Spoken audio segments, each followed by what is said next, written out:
జై Congress. Thank you sir. Honourable minister Komatireddy Venkatreddy గారి సందేశం.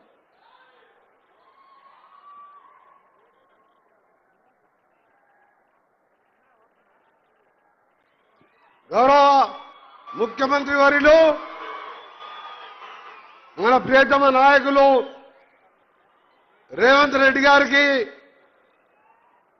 ముందుగా మీ అందరి తరఫున నల్గొండ జిల్లా ప్రజల తరఫున స్వాగతం పలుకుతూ ఈ కార్యక్రమంలో పాల్గొంటున్న పెద్దలు సహచార మంత్రివర్యులు ఉత్తమ్ కుమార్ రెడ్డి గారు, ఇన్ఛార్జి మంత్రివర్యులు అడ్లూరి లక్ష్మణ్ గారికి, అలాగే సహచార శాసనసభ్యులకు పెద్దలు హనుమంతరావు గారికి, మీ ప్రియతమ ఎమ్మెల్యే బిఎల్ఆర్ గారికి, మా సోదరుడు ఎమ్మెల్సీ శంకర్ నాయక్ గారు, అరో సోదరుడు దక్షిణ భారతంలోనే ఎక్కువ మెజార్టీతో గెలిపించిన మన పార్లమెంట్ సభ్యుడు రఘువీర్ రెడ్డి గారికి, వేదిక మీద ఉన్న పెద్దలందరికీ మీ అందరూ కూడా నమస్కారాలు తెలియజేసుకుంటూ, నేను ఎక్కువ మాట్లాడకుండా ఈరోజు మిర్యాల కూడా ఉంటా అంటే మిర్యాల కూడా పట్టణం అన్నా, మిర్యాల కూడా కాన్స్టిట్యున్సీ అన్నా, గౌరవ ముఖ్యమంత్రి గారికి ఒకటే చెప్పేది, ఇది ఏషియాలోనే పెద్ద రైస్ ఇండస్ట్రీతో పాటు ఇక్కడ అంతా కూడా వ్యాపార వర్గాలతో పాటు ఇక్కడ అంతా రైతులు కష్టపడే రైతులు ఉన్న ప్రాంతం ఇది.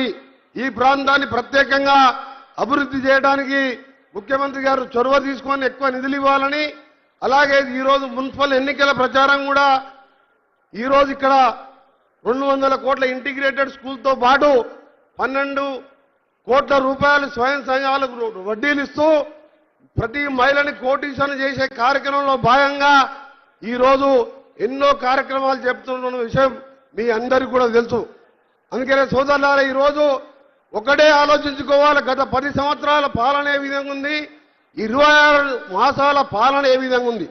10 ఏళ్లలో ఒక్క రేషన్ కార్డు కూడా ఇవ్వలేని పరిస్థితి ఉంటే ఈ రోజు గౌరవ ముఖ్యమంత్రి గారు, అదే మన జిల్లాకు చెందిన ఉత్తమ్ కుమార్ రెడ్డి సివిల్ శాఖ మంత్రి, మేమందరం కలిసి ఆలోచించి ప్రజారాజ్యం ఇందిరమ్మ రాజ్యం అంటే పేదల రాజ్యం, పేదోళ్లకు న్యాయం చేయాలని తెల్ల కార్డుతో పాటు మేమందరం తినే సన్న బియ్యం కూడా పేదలకు ఇచ్చిన ఘనత ఈ ప్రజా ప్రభుత్వం ఉందని చెప్పి, దాంతో పాటు మహిళలకు ఇచ్చే కార్యక్రమాలు కానీ రైతులకు 20,000 కోట్ల రుణాలతో పాటు మరీ ముఖ్యంగా ఆలోచించాలి.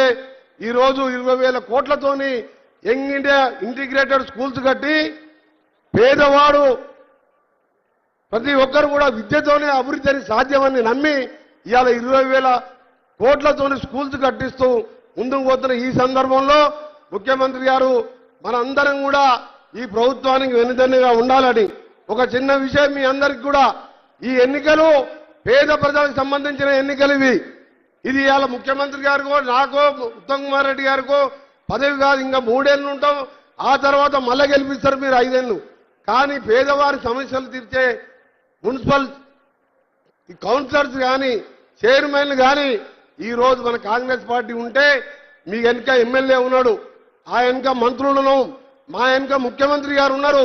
తప్పక మిర్యాలు కూడా ఒక పారిశ్రామికంగా రైస్ ఇండస్ట్రీతో పాటు పెద్ద పట్టణం కాబట్టి మీరందరూ కూడా కాంగ్రెస్ పార్టీ అభ్యర్థులని 48 మందికి మెజార్టీ అభ్యర్థి గెలిపించాలని. మరొక విషయం చెప్తాను, ఈ మధ్యలో ఒక జాతిపిత అని వెళ్ళిండు ఒక ఆయన జాతిపిత తెలంగాణ ఎవరిచ్చిండు? సోనియా గాంధీ. సోనియా గాంధీ దేవత అని చెప్పి ఆయన అన్నాడు. తెలంగాణ ప్రజలందరికీ తెలుసు. ఆయన మాట్లాడుతున్న ఒకటే, తెలంగాణ కోసం ఆయన చేసినట్టు. జాతిపిత అంటే తెలంగాణ కోసం మంత్రి పదవి వదిలిపెట్టిన నేను కూడా జాతిపిత అని ఎప్పుడైనా చెప్పుకున్నాను నేను? ఎవ్వరు కాదు జాతిపితలు. సోనియా గాంధీ తెలంగాణ దేవత అయితే 1100 మంది అమరులు, శ్రీకాంతాచారి, నల్గొండ ముద్దుబిడ్డ, కానిస్టేబుల్ కృష్ణయ్య, ఇషాన్ రెడ్డి, యాదయ్య 1100 మంది ఇలా స్వర్గంలో ఉండి వాళ్ళు సాధించిన తెలంగాణ 4 కోట్ల ప్రతినిధి. ఆయన జాతిపిత అంట, దాంతో ఆయన ఏదో సెంటిమెంట్ గా మాట్లాడుతున్నాడు. ఎవ్వరు జాతిపిత కాదు. సోనియా గాంధీ తెలంగాణ ఇచ్చిన దేవత. కాంగ్రెస్ పార్టీ చిరస్థాయిగా 20 సంవత్సరాలు ఇంకా కూడా మనమే కాంగ్రెస్ పార్టీ అధికారంలో ఉంటాం. మన సమస్యలన్నీ కూడా పరిష్కరించుకుందాం. ఉమ్మడి నల్గొండ జిల్లాలో 18 స్థానాలు గెలిపించి ముఖ్యమంత్రిగా భగవంతుగా ఇస్తామని మొట్టమొదటి పర్యటన మన జిల్లాకే వచ్చినందుకు వారికి ధన్యవాదాలు తెలియజేసుకుంటూ సెలవు తీసుకుంటున్నా. అందరికీ నమస్కారం. Thank you sir. గౌరవ మంత్రివర్యులు ఉత్తమ్ కుమార్ రెడ్డి గారి సందేశం కోసం.